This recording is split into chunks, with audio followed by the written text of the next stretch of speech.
we should be streaming now. Hello, everybody joining us on YouTube. Hi, YouTube. We are about to record Flicker Effect episode 243.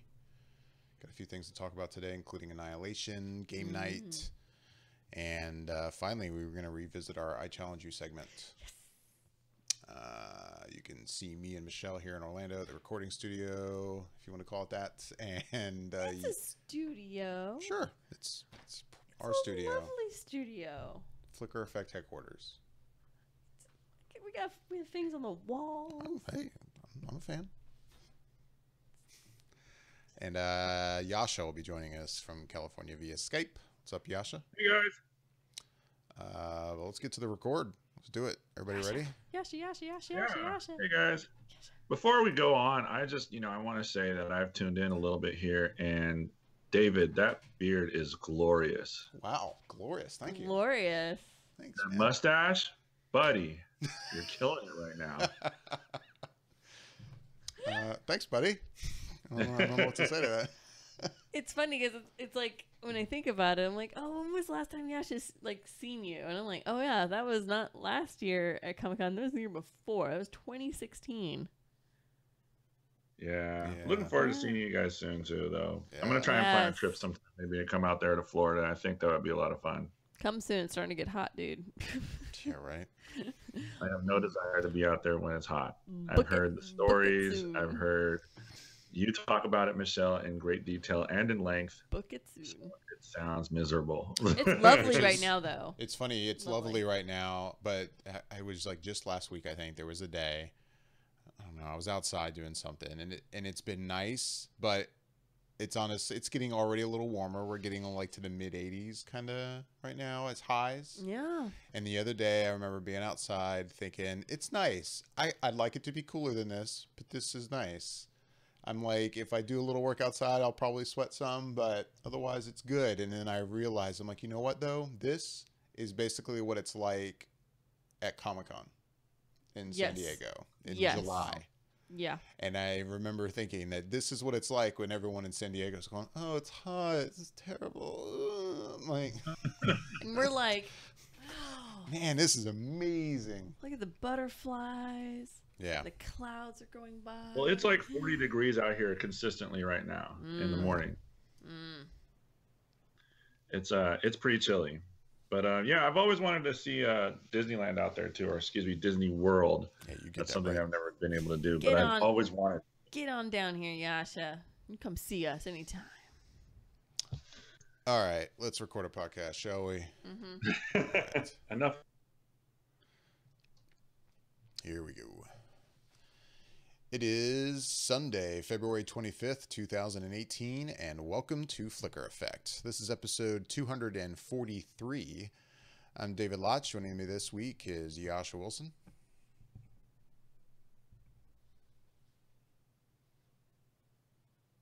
And we lost Jascha. Did we lose Yasha? I don't know. We'll stop. Son of a biscuit. This is the YouTubers get to see the fun technical problems See, we it run into doesn't always sometimes. just go smoothly. No. There are hiccups. It's funny. It's like And it's fine.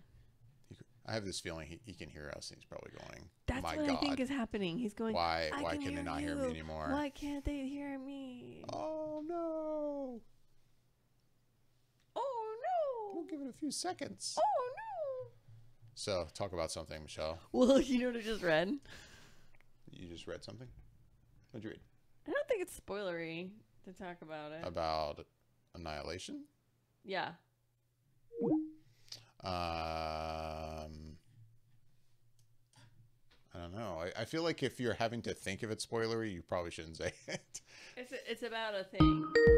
Yeah? What's up, Jascha? Can you hear me now? I can hear you now. I can hear you now.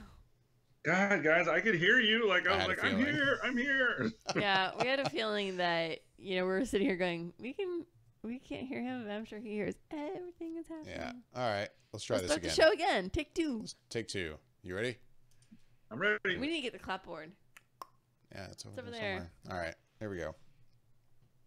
Can I still hear you, Jascha? I can hear you. Okay, Can you hear good. me? Sweet. We're recording now. So, okay, cool. Here we go.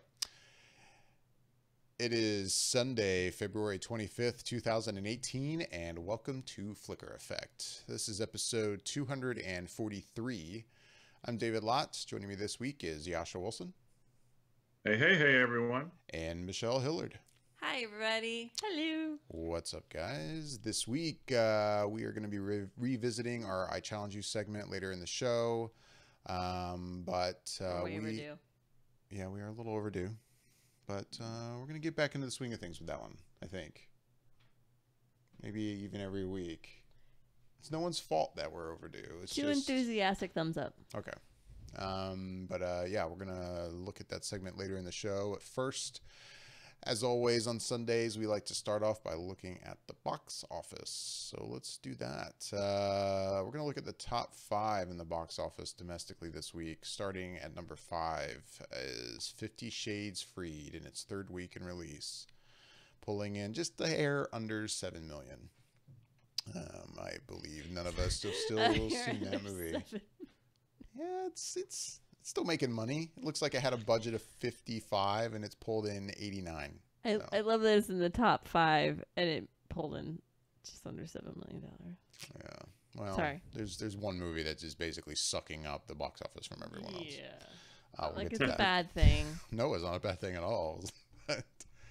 But at number 4 this week was a new release, and a new release that all of us have actually seen, and that is Annihilation, the new film with Natalie Portman, from Alex Garland, right? Am I getting his name correctly? Yep. You still need to see his other movie, Michelle.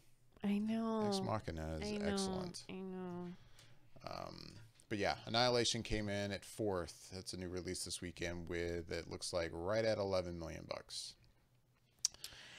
Have either of you read the book series that it's based on? I have not. I've heard of the That's Southern a Reach hard no. trilogy, but That's a hard no, Yasha says. that's a hard no. A hard no.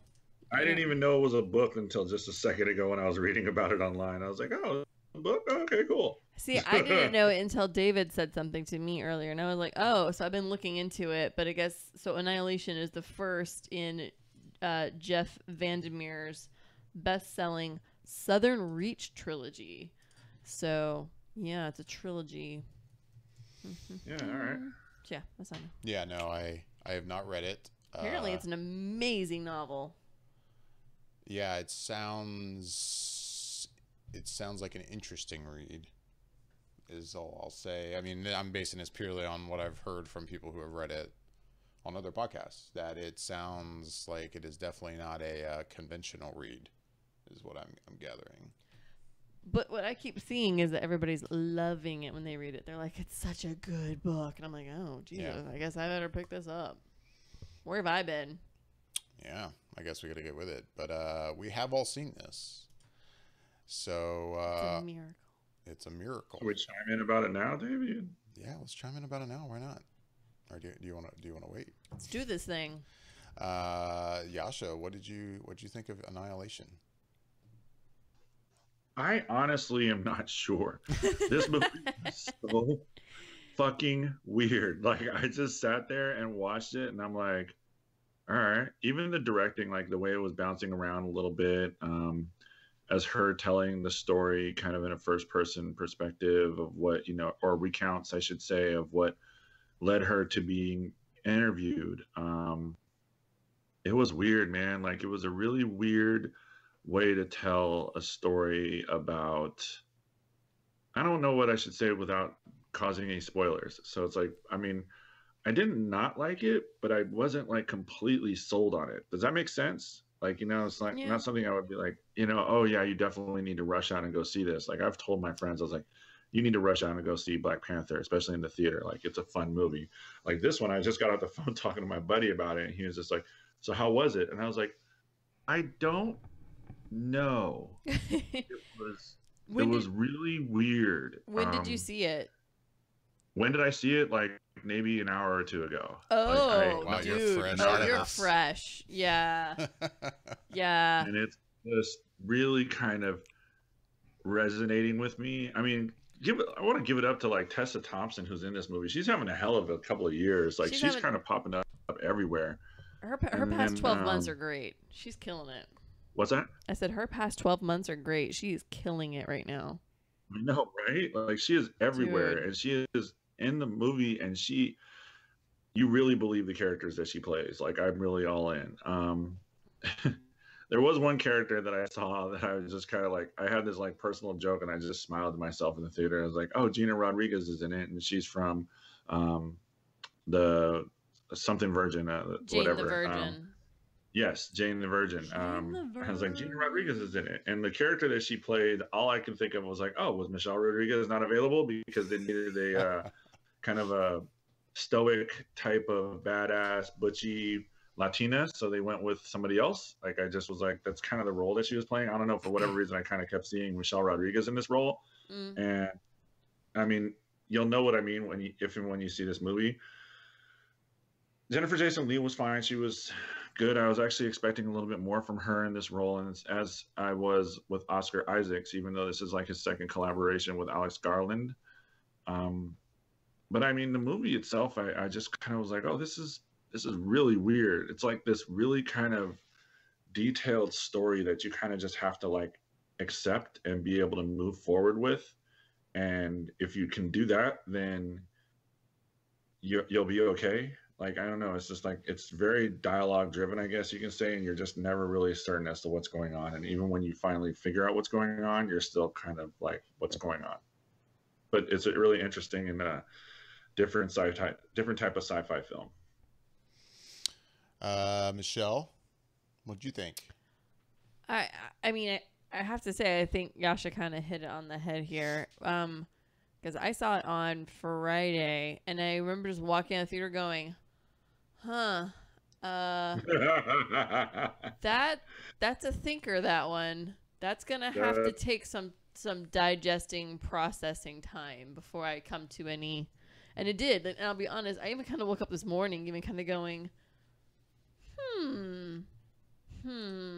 Annihilation, huh? Like, it just kind of sits with you, not in like a weird way, but just kind of it takes time to even kind of process your feelings about this film.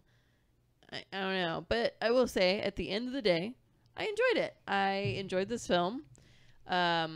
I would agree, it's not a run out, go see this film, oh my god, I can't stop thinking or talking about this film. It's a, you're looking for a good sci-fi? You need new sci-fi, something fresh? Check this movie out. It's yeah, check this one out. If you like, you know what I mean? Like, I feel like if somebody was saying that in context, I'd be like, oh, dude, go check this one out. But I'm with you. Jennifer Jason Leigh, I felt like her performance was lacking. I could have done for a little bit more. I thought Natalie Portman was actually quite good. Agreed. Especially in the and I'll say the interview sessions, because it's coming from her perspective. So the whole film is basically, done from her. So in what I'll call the interview session, like, she is, wow, captivating. Like, it's like, woo, wow. I don't know. I will say, like, I feel that it was, I understand how the movie flowed and everything, but I felt like it was a little jumpy at some times. And I get that there were flashbacks and things are kind of piecing together you're getting smaller pieces of a much larger puzzle. However, yeah, it just kind of felt a little too jumpy to me at certain points. But visually, it's quite stunning. It definitely, it's different. It's, I don't know. It's like watching a weird, like science dream that you have in your head when you're a kid kind of come to life sometimes. Like, you imagine a thing that we look at it as what it is. We say, like, we look at a car, we look at it as a big metal piece of a car, like it's a big metal thing. What if you took that car and you made it rubber completely, and you just touched it and it like moved and like was bouncy? Like, that's what this film is. It's like taking objects and things that you would normal context and basically flipping it on its head. So you're looking at it in a completely different way. And it was kind of cool. I liked it. And I get that was kind of, what the point of the whole book that the guy wrote, and that's what he did. But it was interesting to see visually some of the things, like I won't give anything away, but yeah, like, you know, like looking at trees and seeing trees. And I'm saying this and it sounds stupid because I know there's like palm trees, but like trees be spiky and almost like beautiful, crystalline, dangerous at the same time. It was weird. I will say there was probably 2 moments in the movie that were just crazy intense for me. Like, there was one scene that was so intense, I realized I was like, wow, I keep holding my breath. Like, I would hold it, and then I'd feel like, I had to breathe oxygen. Oh my God. Like, I realized I had tensed up all my muscles and was like, oh, Jesus God. Like, it wasn't scary. It was just really freaking intense. Like, oh my God, I would be losing my shit right now if it was for me. But yeah, I enjoyed it. I feel like the story is really interesting. It definitely leaves you thinking about things at the end of it, and it's one of the things you're like, no, I get it, I understand how it ends, but maybe I don't. And then you start thinking about things and you start like, do you know what I mean? Like, you're like, I get it, I totally understand how this ends, but do I? Maybe I don't. Like, I don't know. You start questioning yourself, and you start questioning the film more, and you start going into deeper levels of what everything is. But I will say, I enjoyed it. I liked it. I'm hella curious to pick up the book now. I will say that's yeah, that's up. Anyways, that's what I know. That's my line. That's as eloquently as I can put the Annihilation. Well, yeah, together. I would say I'll have a hard time explaining my full thoughts on this movie without talking about spoilers. So this should be an interesting review for me too. Yeah. I think all in all, the movie's very good. I enjoyed the movie a lot, but yeah, it definitely, I'm craving a second viewing of this movie so that I feel like I can fully understand how I really, really feel about it. And if I could make that happen, I totally would, for a couple reasons too, because not only do I want to see it a second time to maybe see it from a different point of view, if you will, a second time around, but a different point of view in a couple ways, in that for just the story. And yeah, I had to sit really, really close for this movie. I had to sit in the second row, unfortunately, which is just the front couple rows in movie theaters really just need to go away.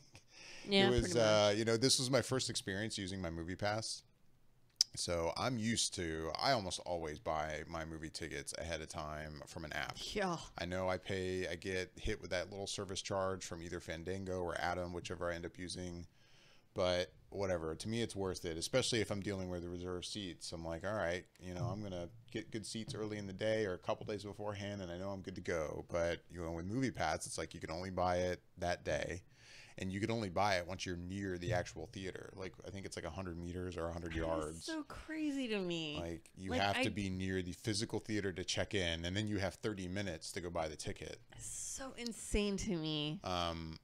So yeah, and this was my first experience and doing that, and with Black Panther being the movie it is right now, just blowing up movie theaters, is taking up like every screen. So even though Annihilation is a brand new release, it was only on one screen in the theater I went to. So it's like I go to buy a ticket and wow, it's full. And it was even like an hour before the showtime, and I'm like, fuck. All right, guess I'm sitting in that second row because this is really the only time I can see this movie. Angle up. And I'm sitting in the second row thinking, this is fine. I mean, especially the one thing that makes it doable is the reclining seats. It's like with the reclining seats, okay, it's not great, but I'll live. But I'm looking at that row in front of me, and I'm like, there's no fucking way. What the fuck's the point? If I bought my ticket for that front row, and then if I came and sat in that seat, I'd be like, nah, I'm out. I'm getting my money back. There's absolutely no reason that front row should exist. But anyway. There's a part of me that wants to be like, you're a Dolby snob now. But at the same time, like, you're making totally valid points on this. Like, honestly, like, it's ridiculous seeing a movie at that kind of an angle. Yeah, I think it's one thing to be, like you're saying, like, oh, I'm a Dolby Cinema snob. And, I mean, I've always been kind of a theater snob in general. I'm very picky about what theaters I see movies in.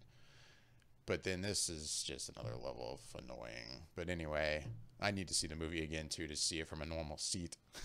But I think the movie's very good for all the reasons you guys have mentioned already. A lot of good performances, and I'll agree. Jennifer Jason Leigh, her performance is, I find it interesting and kind of lacking, but at the same time, there's a part of me that's like, and I can't get into specifics. This part of me is like, is it on purpose? Like, Yeah. you So how know, disconnected she was. yeah. There's a part of me that feels like there's a reason it's like that. And again, without talking about spoilers, I can't really explain myself. And this movie ends where, like you're saying, Michelle, it feels like it has a very obvious, okay, that's what's going on here at the ending, but there's implications to that ending that it doesn't, you may not think until a little later, like, wait, but if that is the case, then what about everything I saw beforehand? And now I'm like, fuck, I gotta rewatch this. But Yeah. Oh, totally. yeah, I mean, like you're saying, Yasha, you know, you a Black Panther. Oh, I will definitely recommend anyone go see that movie. Can you do that with Annihilation? As much as I enjoyed Annihilation, it's just not the kind of movie most people. And then this makes me sound like a snob, but I feel like it's not the kind of movie that I would go to most people and go, yeah, I definitely recommend Annihilation, because it's hard to say if you're gonna enjoy this movie or not. It's really hard. There's certain people I know that I would say, yeah, definitely go see it, but would I go into my Facebook account right now and tell my whole, you know, list of Facebook friends, like, oh, everyone go see Annihilation? Hell no. I would not do that, because I think a lot of people would be like, David, what the fuck did you tell me to go? You get a lot of haterade after that. Yeah. So, yeah, I don't know. Again, like I said, I wish we could talk spoilers. And hey, you know what? Depending on how long this show goes, if we finish up and we got time left, maybe we'll kind of end the show with a little brief spoiler segment for Annihilation, if we have time. Because, like you said too, Michelle, there's certain scenes in this that are tense and crazy and amazingly well done in terms of just filmmaking and sound design and like, oh Yeah. my God, like, yeah, it was nuts.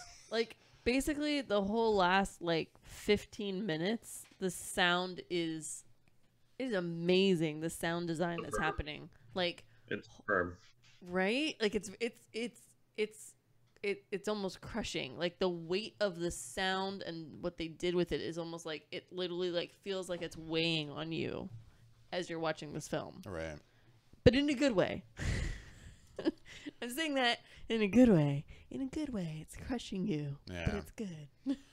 But overall, I gotta say, it's a very good film. I think it's unfortunate it had to come a week after Black Panther, and because it's interesting in that, at least from the perspective of going to movie theaters and seeing trailers before movies, I feel like I had seen the Annihilation trailer like a million times. I felt like it was in front of every film I was seeing. It was in front of everything for like a month. And now, with that said, I mean, in terms of like, I don't know how much other marketing there's been for it, because I don't watch a lot of, I guess you could call it conventional TV. I mean, I don't see a lot of TV spots, so I don't know if there's been a lot of TV spots for Annihilation.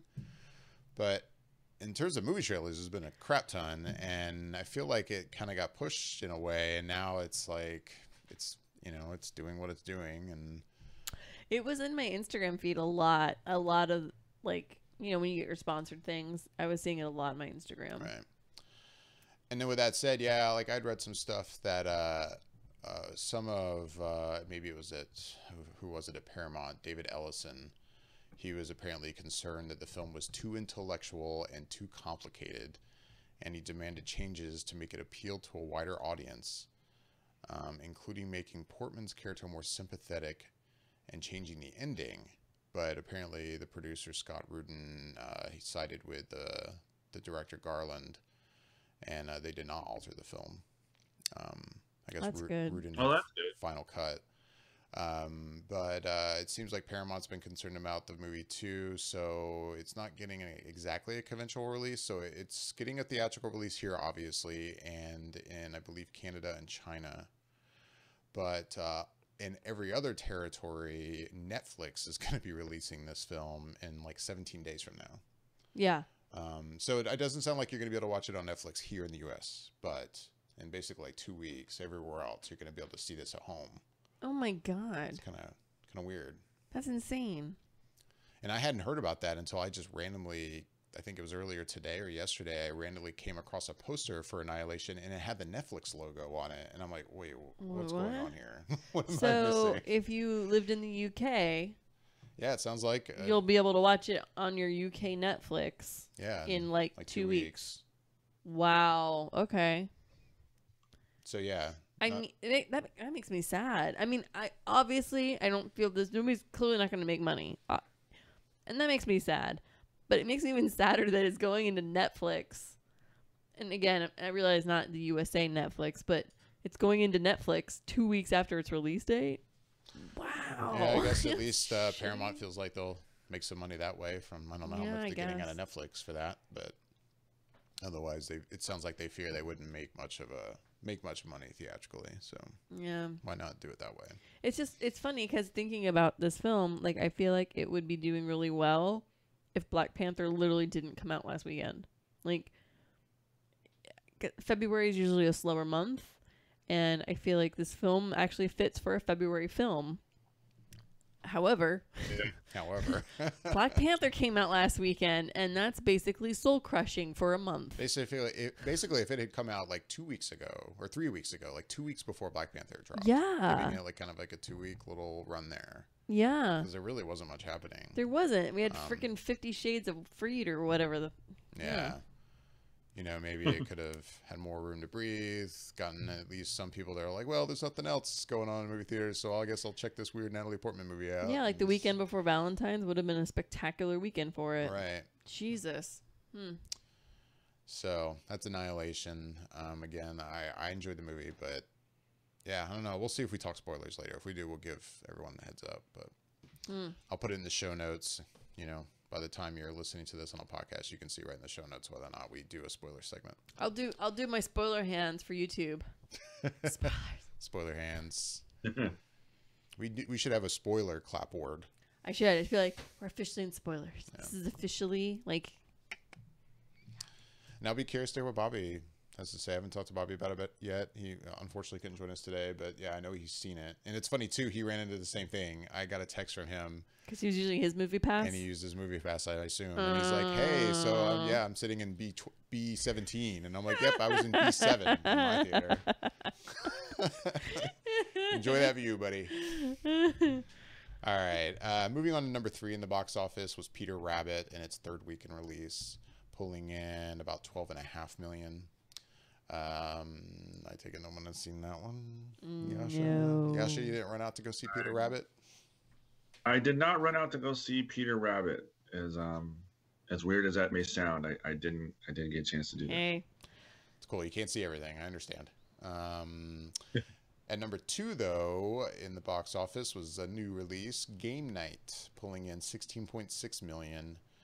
And this is a movie I really wanted to see. We talked about it the last episode, and I've only seen the one trailer, and I don't know. I thought it looked funny. And then I've heard a lot of good buzz about it from on other podcasts. People had seen press screenings of it and said they could see that this could be a big comedy hit in theaters, that it was quite good. But I haven't seen it yet. But Jascha, you have. So I'm curious. I have seen it. How was Game Night? I liked it. It had some really good surprising moments. I do feel, unfortunately, that they showed a few too many jokes in the trailers, as sometimes they tend to do that. But aside from that, it was good. It was really good. It was very weird, but it was a very fun movie. Rachel McAdams does comedy really well, as does Jason Bateman. I couldn't help but imagine just watching it. I mean, Rachel McAdams was fine. She was fantastic in it, but just with the history that Jason Bateman has and playing off of somebody like, her name just left my head. Rachel from Friends. Help me out. Who is he? Jennifer Aniston. Jennifer Aniston. Thank you, Jennifer Aniston. Fuck. Sorry about that. That was really, really, really bad. But I like Jennifer Aniston with how she does comedy as well, and I feel like she would have really crushed a role like this. But that being said, Rachel McAdams was great.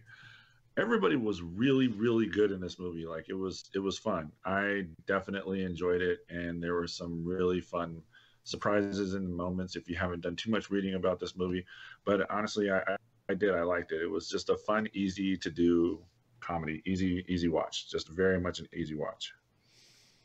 Nice. So I should go see it. I think you should. You don't have to rush to go see it though. Right. Like, I mean, like that's if you have the time and there's something else, like you were just talking about how sometimes you get forced to sit in like the front row or something like that, and you don't want to do that, and that movie's playing at the time, then yeah, I would definitely go see it. But I don't necessarily know if you need to go and rush out to the theater to go watch it, but it definitely was a fun movie. Cool. So yeah, that's Game Night at number 2 in the box office. Sounds like it gets a good recommendation from Jascha. And of course, number 1 at the box office in its second week was Black Panther, pulling in over 100 million in its second week, 108 million domestically. So basically, it just edged out Game Night, just barely. Oh, just barely. Just right there. Squeaker! Just What a squeaker that was! Really squeaked past Game Night to get that first place for the weekend. Yeah. That makes Black Panther only the 4th film ever to deliver over 100 million in its second weekend. I got it. And joining Jurassic World as the second fastest film to top 400 million domestically. Yeah, that's it's big time. Looking at that second weekend list, yeah, Star Wars: The Force Awakens is number 1 there. It pulled in just about 150 in its second weekend. And then yeah, Black Panther. Fun fact. What's that? Fun fact. Did you know that they haven't even released it in China yet? Black Panther? Yeah. I don't think I realized that. Wow. That looking film. at the foreign list right now. I'm looking at the foreign list right now, and it hasn't been released in China or Japan as of yet. Wow. Oh my Well, Lanta. Japan, it'll be released on the 1st, 3/1/2018, and in China 3/9, and it hasn't been released in Russia yet either. Wow. Well, This film is gonna kill everything. It's just crazy. Michelle just laughs. She's like, it's just gonna kill everything. It's just gonna win everything.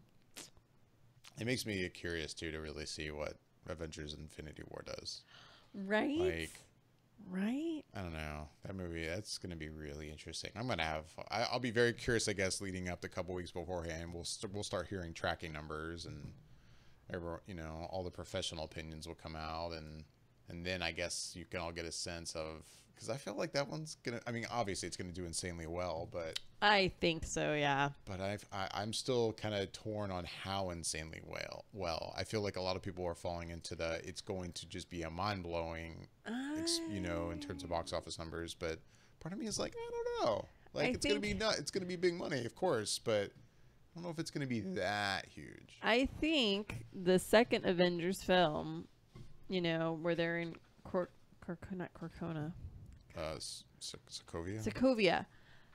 I feel like, unfortunately, that Avengers film put a bad taste in a lot of people's mouths. And then I think Civil War kind of redeemed the whole Avengers situation. Because it's basically an Avengers film. It's basically, it is an Avengers film, let's be honest. Right. It's not anyways. So I think that, I mean, all I can say is I feel like that kind of helped redeem it a little bit, but I still feel like people are still like, that second Avengers film, I think they literally still were kind of like, and I think it kind of has people leaning towards the not sure how the Avengers film is going to be. Right. If that makes sense. And then Black Panther still has decent room to breathe even next weekend. In that next weekend, you got a couple new releases. Red Sparrow, which I think it'll dent into Black Panther a little bit. Though I'm pretty sure Red Sparrow is an R-rated film. I mean, yeah, it is. And Death Wish, which I love you, Bruce Willis. Oh, I love you, dude. Again, I'm pretty sure an R-rated film, but I don't know that for a fact. I don't know. I haven't looked. I'm assuming it's directed R. by Eli Roth, man. Come on. It's so R. Sorry. Jesus. I forgot about I'm like, that. how's that even a question? I'm surprised that you're man. even questioning that. I'm like, no, dude. It's Doi directed by. doi. This shows how much I've been paying attention to Death Wish and how Right, much I right. care, which is next to nothing. That's true.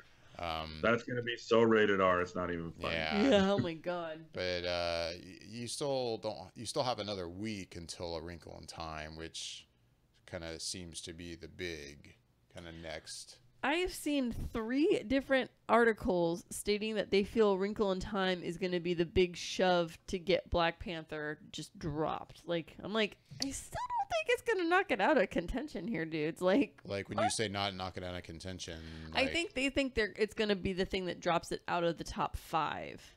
Oh, and I I'm would like, not the top 5. I don't think so either. I really don't. Just I out think of numbers of other movies. I mean, I think by the time A Wrinkle in Time comes out, then we're looking at Black Panther's basically its fourth week, right? There's no doubt it's going to have a big drop by then. I agree, but I think it's still going to be a pretty close second behind Wrinkle in Time. I don't know how many people are actually interested in this film. In Wrinkle in Time? Yes. I think it's. I don't think it's going to be mind-blowing numbers, but I think that it seems to have a big following. I mean, I know you've talked about reading the book, and a lot of people apparently have. And yeah. I'm saying that because I have not. So my thing for Wrinkle in Time is I feel like Disney's doing what they did with Tomorrowland. Do you remember when Tomorrowland came out a few years ago? Yeah, which I still have never seen, by the way. You don't have to see that film. Much, man. You're not missing anything. And I think that's what's happening is because I remember God, the promo was so good for Tomorrowland. Like the trailers were good. It was everywhere. And it was like, oh my God, this movie looks really awesome. And it wasn't. It was really bad. And I feel like this is going to do basically the same thing. I think Disney's having a very difficult time with some of its more, I hate to say original live film, live action films. I mean, yeah, and it's not original, but it's right, not this like is based on a it's book. not based on like a previous animated film. That's what I'm saying. So like, Beauty and the Beast did insanely well for a live action film for Disney, and it's based off of their Beauty and the Beast. Right. So if you exclude those, if you look at Disney's more not based on an animated film, live action films, they have really struggled in the past couple of years. And I don't think this is going to be any different. I really don't. I have a feeling this is not going to be great. And I could be eating my words in 2 weeks so hard, but I guess my gut feeling is I recognize what you're saying about Tomorrowland, but I still feel like the marketing of this is a few steps beyond that. And I'm getting the impression Disney seems to think they do have something quite good on their hands for the amount that they're pushing this. I don't think there's been any press, or at least if there have been press screenings, I don't think there's been any embargoes lifted. I don't think I've heard any buzz about the film yet. But I don't know. Just the way they're pushing this movie, I'm just getting the impression that they really think they got a good one. I don't know. Or they just think I actually kind of agree with Michelle on this and her theory, because they thought they had a good one when it came to Tomorrowland. Like, that movie looked so much fun. it looks solid, right? It did, but I still feel like the marketing wasn't as big as this. That's my point. I really don't think it was. But I don't know. I could go back to whenever Tomorrowland came out and try to revisit that, but it's just my feeling. But like I said, in 2 weeks, I could be eating my words. It could literally be like blow out the water awesome. And maybe it'll save Disney's live action films a little bit, And I'm saying that, acknowledging they've done live action films in the past few years based off of, with, what was it? Jungle Book with Pete's Dragon. And I'm those aside, their other live action films have been rough. So maybe this will be the resurrection that those needed. I don't know. I don't know, but that'll be interesting to see for sure in a couple weeks when A Wrinkle in Time comes out, which is, what is that, March 9th? Yeah. Mm-hmm. And then we've got like 2 or 3 weeks until Ready Player One, and that's all that matters. So wait, Ready Player One's the week after? Oh no, Ready Player One's not till like 3 weeks, 2 weeks, 2 or 3 weeks after, 3 weeks after, Oh, God. March 29th. See, this is why I've not really paid that much attention to Wrinkle in Time for March, because I'm like, I don't really care about anything else in March. All right. Well, that's the box office this week. You know, normally we'd go into news right now. It hasn't really been a lot of big news to really talk about. So we're probably just going to skim right past that one and go right into I Challenge You, which, as we talked about earlier, we haven't had a chance to really cover this segment in a little while. For those who are not familiar, and I Challenge You, one of us will be challenged to watch something they've never seen before. For whatever reason, you either just never wanted to see it, you just never got around to seeing it. And then after talking about that, that person gets the chance to challenge somebody else on the podcast to watch something they've never seen before, and the cycle goes on and on. Continues. Michelle, last time you talked about Dexter, which you had never seen before. I challenged you to watch that, so you watched a couple episodes of that. And then you challenged Jascha to watch Nocturnal Animals, which I am very, very, very curious to hear what you thought, Jascha. What'd you think? I'm super curious. Well, as I mentioned to you earlier, I tried to watch this at lunch periodically while I was at work. I would watch it on my phone and just kind of like sit there, and I immediately turned it on, and there was an obscene amount of nudity in the first 5 minutes of the film, and I had to stop it. And I was just like, I can't even like get through this right now. Like, it was so much naked. It was just so much naked. The entire opening sequence is all naked. It's just all naked, just so much naked. And I didn't know. I was just like, okay. Yeah. So anyways, moving past the naked though, I was like, okay, this is an interesting way to tell a little bit of a story here, and kind of move past. And you know, this her reading this book, or this event of her ex-husband, the story that her ex-husband decided to write and I guess dedicate to her, on some level. Well, not some level, he actually did. As far as whether or not I like this movie, I thought really long and hard about it, and I did, but it was really fucked up, man. Like, the story was really just all kinds of fucked up. Like, everybody was really good in it. Don't get me wrong. Like, Jake Gyllenhaal was very, very good. Michael Shannon was solid. Aaron Taylor Johnson, I damn near didn't recognize him. I wish Isla Fisher was in it a little bit longer, but she wasn't, so that's fine. But I also wish Armie Hammer had a little bit of a bigger role, because he was in the movie, but you know, he didn't. And Amy Adams was really good in the whole movie. I enjoyed it. I thought it was a little weird, but I definitely do. A little weird in the sense of how they told the story or got through it.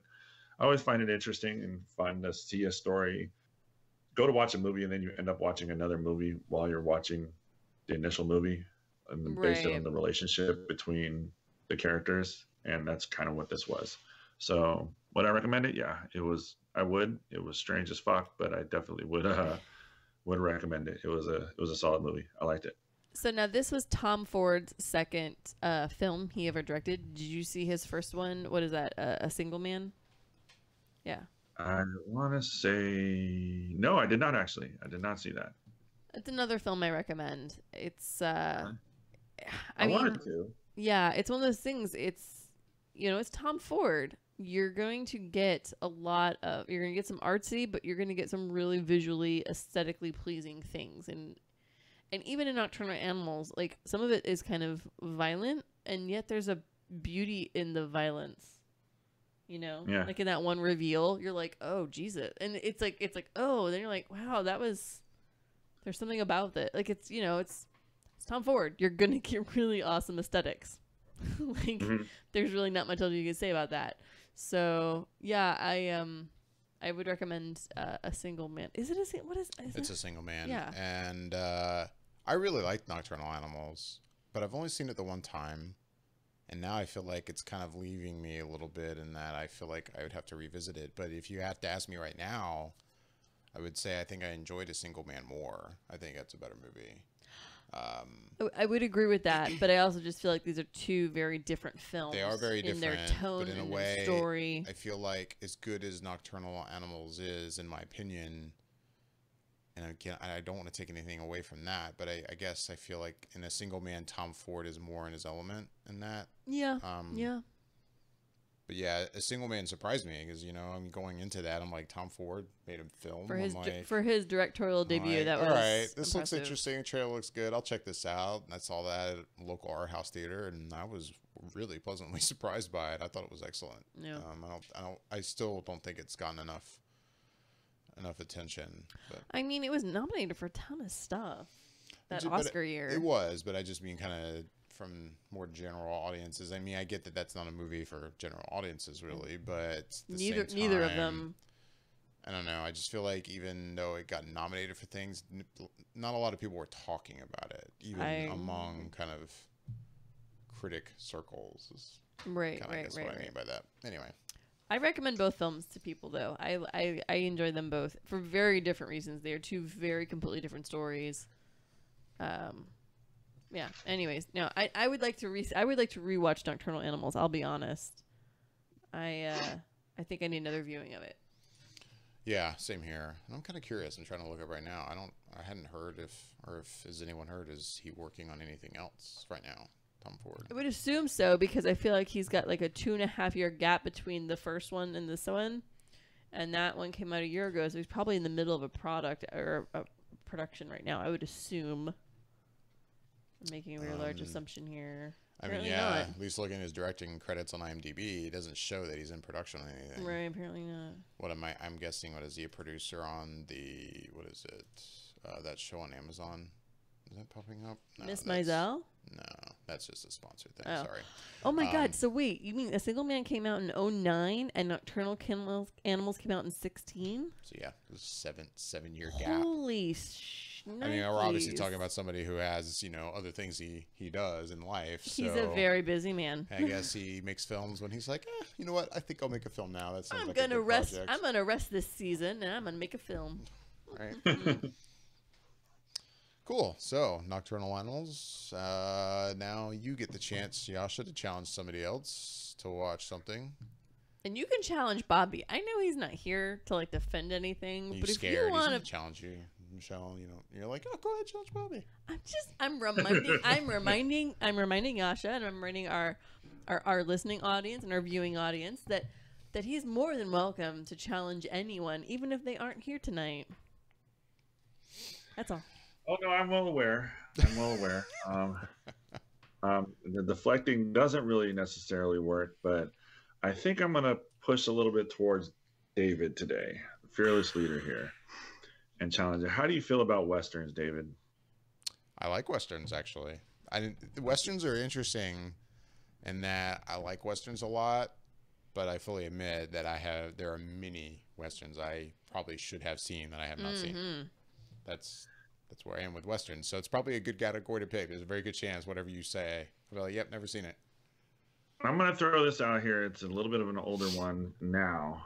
And I say older, it came out in 2007. And I don't know why, but I just thought of this film just, kind of cruising around on the internet the other day. And I remember watching it. And to kind of take what you said just now, Michelle, with how beautiful Nocturnal Animals was and is, I should say, that's kind of what I thought of when I first saw this movie. And it's every single shot seemed like you could have taken it immediately and made it a poster. So I think it's one of the more beautiful films that I've ever seen, and a Western as well. So David, have you ever seen the movie The Assassination of Jesse James by the Coward Robert Ford? I had a feeling that's what you were going to say. I have not. It's a long one too, dude. It's long. Yeah, it is. Oh, man. No, I haven't seen it. And as soon as you said 2007, I'm trying to think. I'm like, I was racking my brain. Around that time, and that's the first movie that popped in my head. I'm like, I bet that's it. And I'm thinking that'll be a good one because I haven't seen that. I've always wanted to see it. I'm curious to see when you're going to execute this between having 2 kids under the age of 6. So that's going to be funny. 100%. Yeah. I had trouble watching it, and I don't have any kids because it's that long. I mean, it's a long one. Like And it's long. It's just for the yeah, it's just long. But and aside from that, man, it's a damn good movie. Like it's a really good western, Right. but not a western in the sense of like shoot 'em up, kill 'em, and stuff like that. It's very dialogue driven. I Cool. genuinely enjoyed the film. I think it's one of the more beautiful movies that I've ever seen. The cinematography is pretty amazing. Um, I I think I need to challenge you to watch this. Yeah, I don't think that film gets enough credit where credit's due on that one. Yeah, in a way, I mean, since I haven't seen it yet, but I get that impression. Though it's funny because anybody I've ever talked to who's seen it, first person that comes to mind is Carlton Card.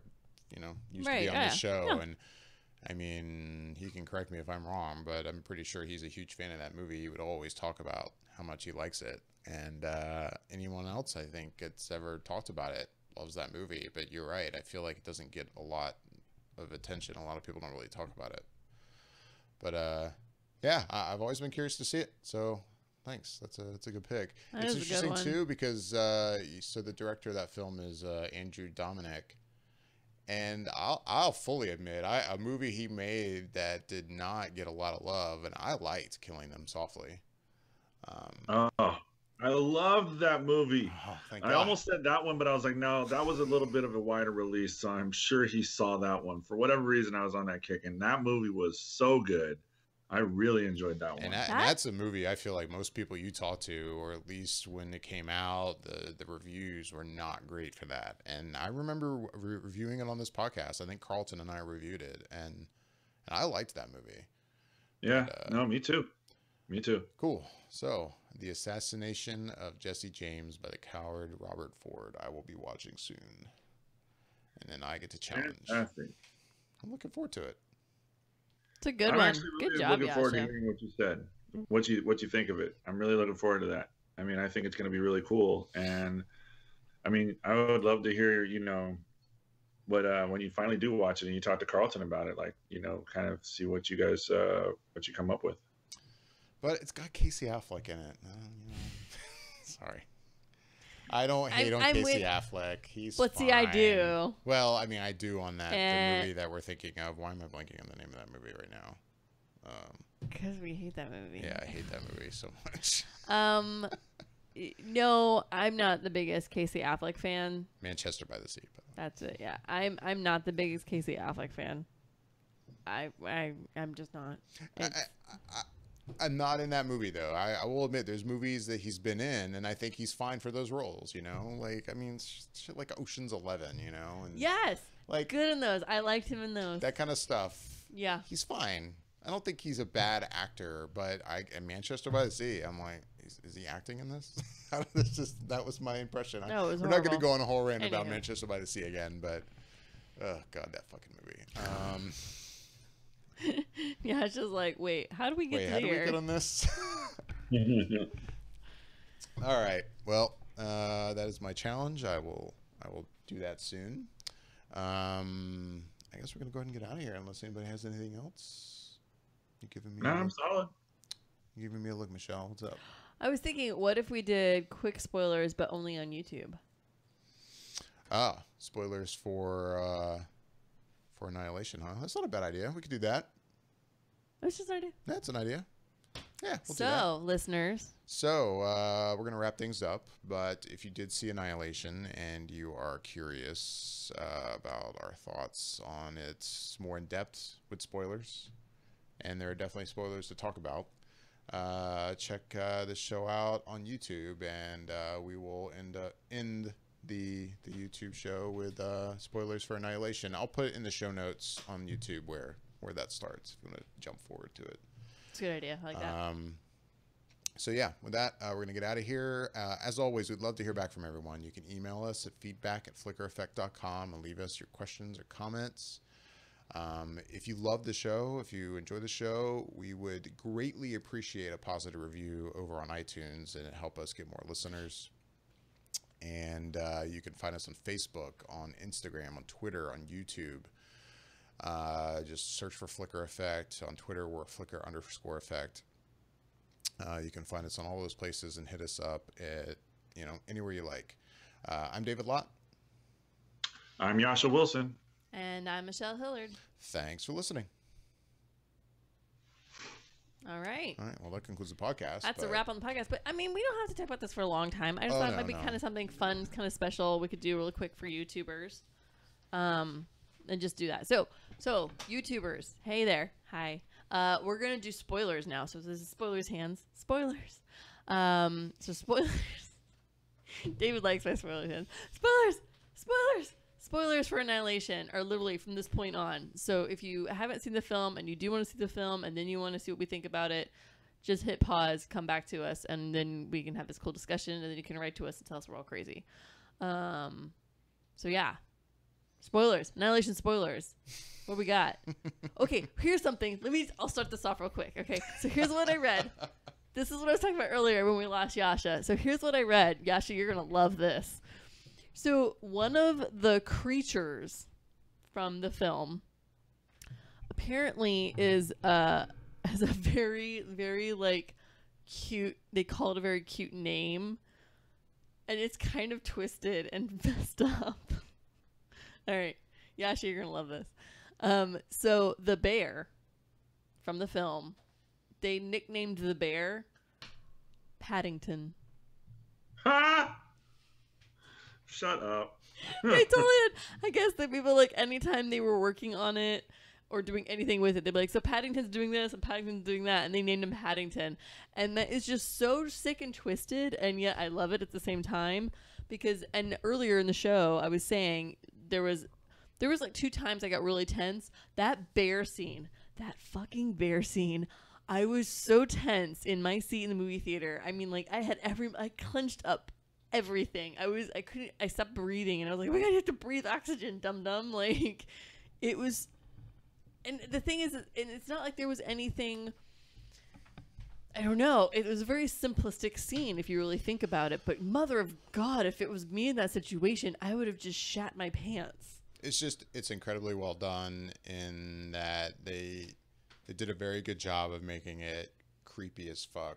Oh my God. In that, just the way the thing looks, in that sound design with this bear with this like screaming voice of that woman who had died. And I mean, as soon as you heard her screaming and the woman went off, I don't know about you, but that kind of popped into my head that that's what was going to happen. Like, oh, really? Yeah. I don't know why. I just had this impression that I'm like, it's not really her. And well, I think we all knew it wasn't, but it was like, how's this happening? And you figured it out. And then when, the bear walks in and it's like growling, but with this woman's screams, but it not just, and for those, if you're listening to this and you haven't seen the movie, I guess that's your own fault. But I mean, it's not like it was just a conventional, the bear is screaming as a human. Like, it was just odd mixture of like an animal growling, but of this woman's screams, and a woman's visceral scream of I'm being eaten alive. It was something that, as someone who has worked formerly in audio post-production, that I'm just like, I'm sure whoever had the chance to do that sound design was just loving life. Like, oh God, I never get to do shit like this. This is so much fun. Like, right. And it was just creepy. And then the shot where it's like just right in the one actress's face, and she's just having to like look at it and not react. And oh God, it's when it takes its jaw and it like gets its jaw around her shoulder. I was like, oh my God, I couldn't hold it. There's no way in God's green earth I could have held my shit together if that was me. I can't. Oh God. No, it was one of the better scenes in the film. Though the film has plenty of good scenes in it, but that scene was spectacular for me. Yeah. Jascha, did you have any thoughts on the bear? Not so much the bear, but the surprising from the attacks from the animals really got me. Like, they were all just very aggressive, and I needed, it kind of woke the audience up, per se. Like, it's a lot of just walking around in this forest, and it's very pretty, and they're kind of trying to figure it out. But when Tessa Thompson's character first gets nabbed in that little hut or whatever, she's grabbed from behind, and you're totally unexpected, and in an unexpected fashion, you're just like, holy shit, like, that got me good. And then then the fact that, she kind of did get grabbed and pulled away, that was really bizarre. And the bear initial attack scene at night, is just like that, very much where you're just in the you're watching a horror movie and you're just like, oh my God, it's right there, turn around. Because you can see it coming up behind them, and Right. you're just, turn around, turn around. So that was really, really fun for me. Like, that was really on the edge of your seat, if you would. Yeah. Yeah. Yeah. Yeah. I think there was the scene where they finally go from the mess hall to the pool and they see the body of the other soldier. That was one of those like weird, beautiful, this shouldn't be beautiful, but it's beautiful moments. And I was just like, this is creepy as shit. And it's, if you think about what occurred, it just messes with you. But it visually was so beautiful. And I was just like, this movie it kept putting me on my toes. I felt like I would get relaxed and then it'd put me right back at the edge. And I'm like, good night. This thing just puts my mind like I felt like I was on a teeter-totter, or an inverted pyramid. Like, just when I feel like I got the pyramid balanced, it would do something, and it would send my brain in a different direction. Do you know what I mean? Yeah. Anyways, so yeah. And in a way, I don't know, talking about this movie with spoilers still, I get that I've seen the movie once, but I feel like I still can't even really talk about the film well after the one viewing. It's tough. Like, I agree. Because, I have things in my mind about that ending and what's revealed in the ending and how that affects the rest of the film. My biggest thing is, and Michelle, you and I talked about this earlier off the air. Yeah, one of the few times you don't actually talk about a film. Yeah, because this film was tough not to talk about. This one is one where I'm like, in a way, this almost feels like, overall, I feel like it's a fault of the story, in that. So this movie seems to be taking place like from the perspective of Natalie Portman's character is telling this story to this man who's interrogating her. You've seen it in the trailer with Benedict Wong, is that his name? Yeah. Mm-hmm. He's in a suit asking her about what happened. And the very first scene, I believe, of the film is of that room, and that's how it starts off. Yeah, the whole film starts right there. So the perspective you're getting is that she's telling the story, from that position. And then you find out at the end of the film, or so it seems, that she is not who she seems. And right. Just as is what's Oscar Isaac's character. Right. And so then I'm left going, well, wait a second. Like, has she been telling this whole story truthfully then? Or what are we getting here? Like...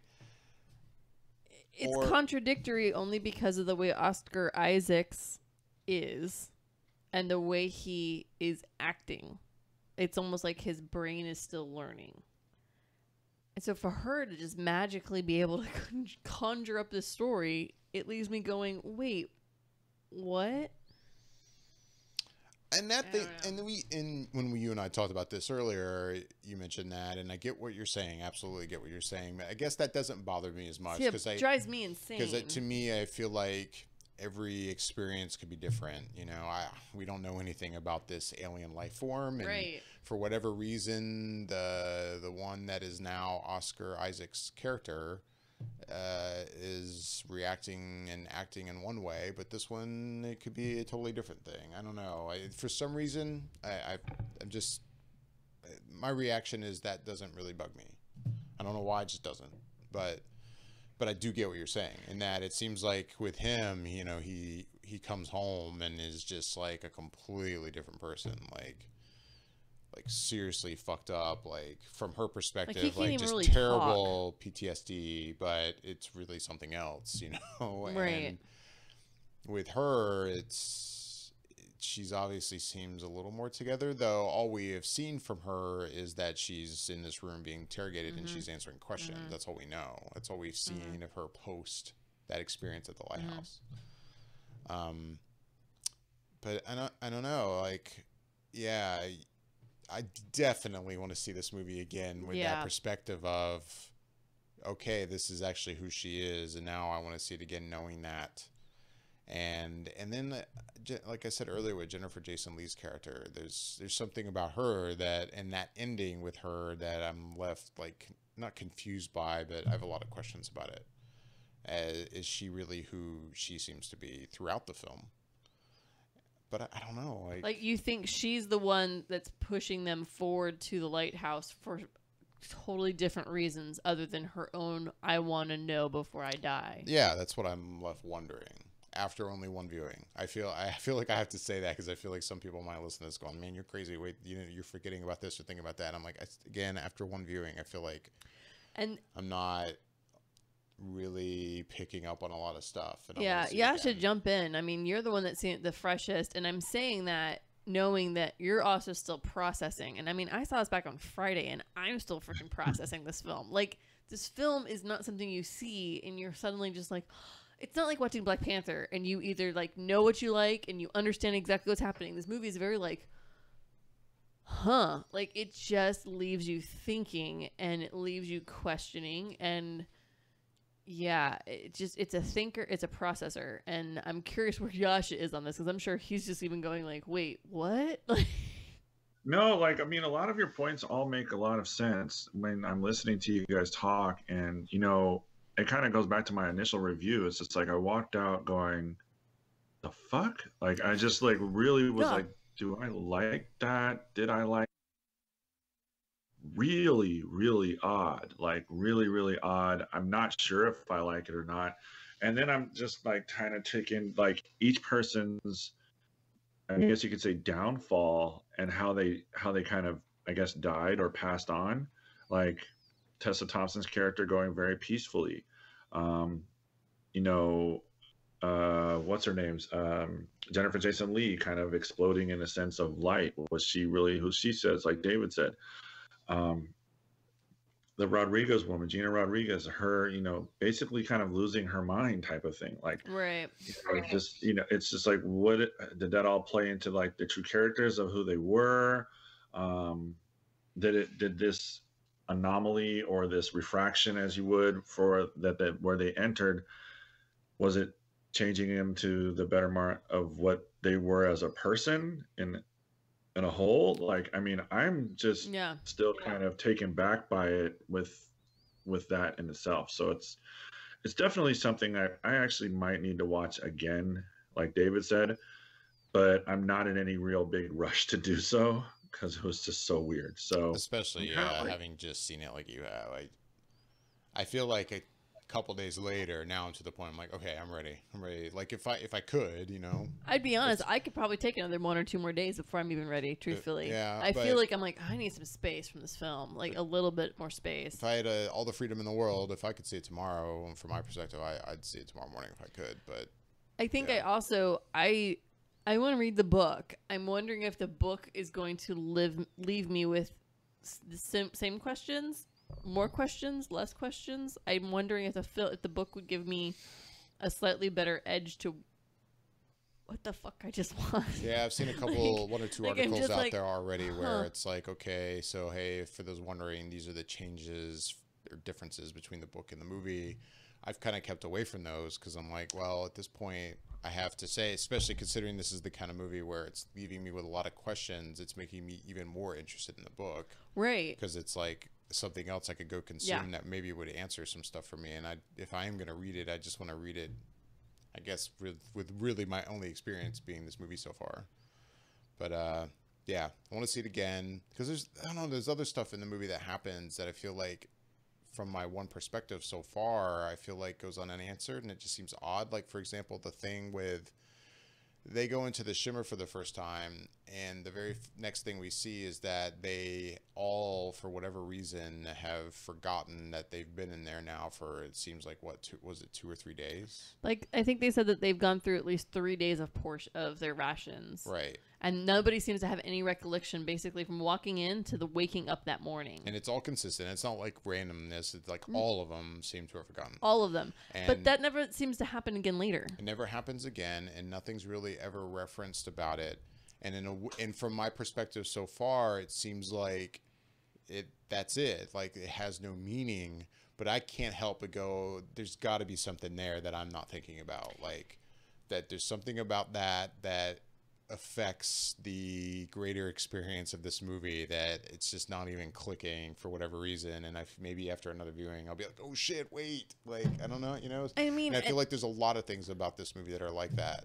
And I feel like they chalk it up to, oh, well, it's just the shimmer. That's just what happens in the shimmer. Like, I think they just chalk it up to that because I think with having a compass that doesn't point north and just spins, I think they're trying to allude to time, and time as a construct that we know it of is completely non-existent anymore.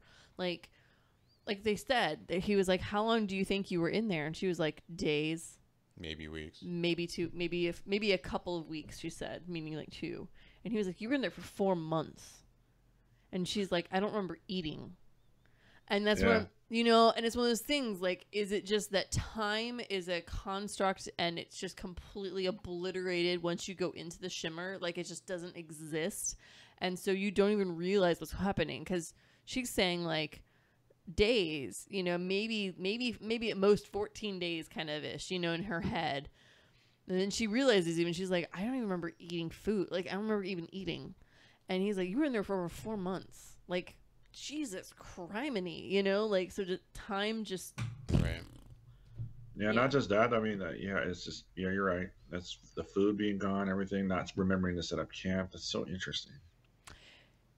And does that have a deeper meaning, or is it simply just the shimmer? The shimmer just takes away time. Like, you know what I mean? Or does that actually mean something? Does that actually mean that stuff did happen and they don't have a recollection of it? Like, do you know what I mean? Yeah, and I get the impression there's something more to that, but I don't know if it's just from the filmmaker's perspective, something that just right off the bat be an example of that things aren't normal in here, and that'll be our first way of expressing it, is this thing with time. Right. But for it never to come up again, and I don't know, there's something about that strikes me as kind of weird. And if that is what Garland was going for, I'm like, oh, okay, well, that's it. Like, yeah, because and then it leads, and I realize this is going very long, YouTubers. I'm sorry, I wasn't thinking this was going to happen, but obviously this is happening. We're going now. But then it leads me back to, like, so they're in the mess hall, and there's guard shifts up from the previous team. So they're still looking at time in a certain reality. And because they're all still going to bed at a certain time, do you know what I mean? Like, they're sleeping. So at the same time, I'm like, how are they figuring this out?